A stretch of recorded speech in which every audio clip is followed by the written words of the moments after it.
যারা নেককার স্ত্রী তাদের চারটা চিহ্ন থাকে, চারটা গুণ থাকে। নবীজি বলছে এই চারটা গুণ যদি কোনো স্ত্রীর মধ্যে থাকে তাহলে বুঝে নিয়ে ওই স্ত্রী নেককার এবং ওই স্ত্রী জান্নাতি স্ত্রী। যেরকম সুবহানাল্লাহ।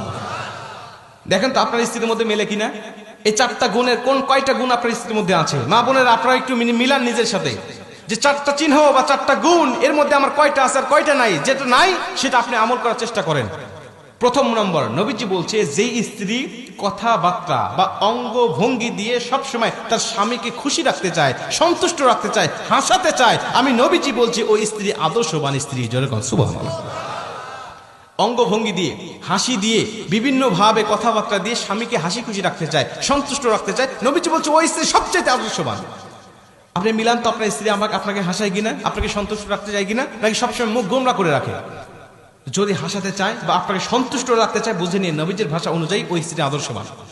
2 নম্বরে নবীজি বলছে তুমি যখন বাহির থেকে আসবে তখন তোমার স্ত্রী সংসারের কাজগুলোকে সামান্য সময়ের জন্য স্থগিত করে তোমাকে সময় দেয় কিনা।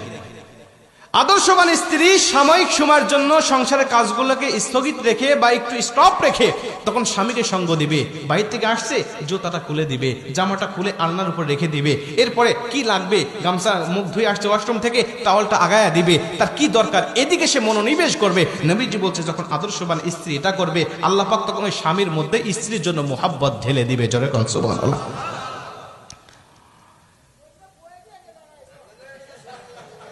চাচা কি কয় একটা কি যে মুসিবতে আছে না আপনার, আমি তো বুঝতে পারতেছি।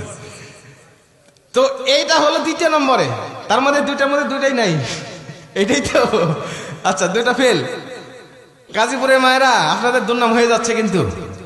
এরপরে 3 নম্বরে নবীজি বলছে যখন স্বামী মানসিকভাবে অশান্তির মধ্যে থাকবে, ব্যবসা বাণিজ্যে লস খাইছে বা কোনো দুর্ঘটনা ঘটছে, কোনো একটা মানসিক ডিপ্রেশনের মধ্যে স্বামী আছে, তখন নেককার স্ত্রী যারা তারা স্বামীর ভুল না ধরে স্বামীকে মানসিকভাবে তাকে বিভিন্ন সাপোর্ট দিতে থাকে, প্রশান্তি দেয় বা সাপোর্ট দিতে থাকে যে আচ্ছা তুমি যেটা করছো সমস্যা নাই, তুমি ব্যবসায় লস খাইছে তো সমস্যা নাই, আল্লাহ আবারও আমাদেরকে আরো ভালো কিছু দিবে। আর যারা বদকার স্ত্রী তারা বলে আমি কইছিলাম তোমাকে এটা না করার জন্য, আমি কইছিলাম এই ব্যবসাটা না করার জন্য, আমি কইছিলাম অমুক জায়গায় না যাওয়ার জন্য, তুমি আমার কথা শোনো না, এখন কেমন লাগে দেখো।